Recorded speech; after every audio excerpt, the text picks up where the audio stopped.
Okay, so the last vital sign that we're going to talk about is the pulse oximeter or oxygen saturation.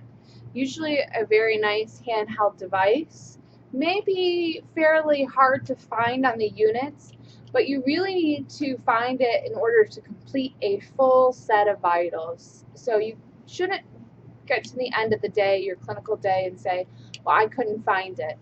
It's one of the important pieces to your vital signs.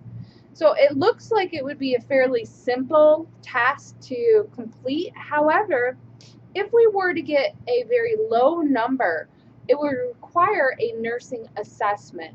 So that means that you have to be able to critically think through what to do if a number is low.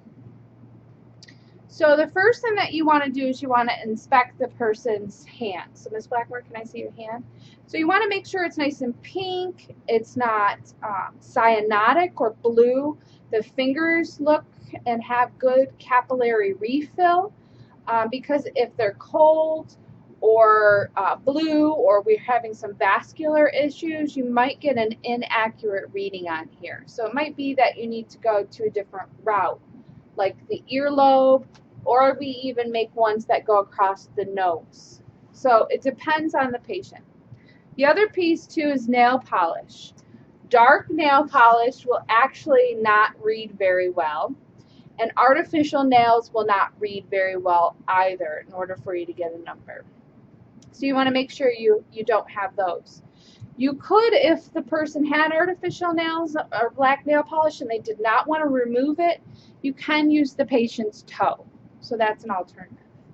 The other piece is, yes, you do need a fingernail because this is actually going to go into the capillary bed and give you what the oxygen saturation is. So you do need a nail bed to reflect that off of.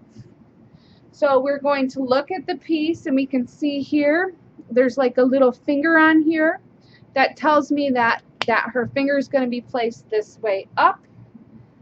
We're going to choose most commonly the pointer finger. We're going to turn it on, and then it will give us both an SpO2 reading and a heart rate reading. So this is a great opportunity for you to go ahead and make sure that your heart rate or your peripheral pulse is accurate by corresponding to this machine. So then we would wait at least 30 seconds for the reading to come up, and just like a test, what do you want to get on a test? You want to get 100%. Same thing here. 100% would be perfect. But anything over 90% would be appropriate. Anything under 90% would be something we would most certainly want to report very early on. In addition to putting this on, you then need to know what oxygen delivery method your patient's on. So if she's on oxygen, we need to know how much oxygen she's on. Is she on 1 liter, 2 liter? Is she on room air or RA? We need to know all of that in reporting back our oxygen saturation.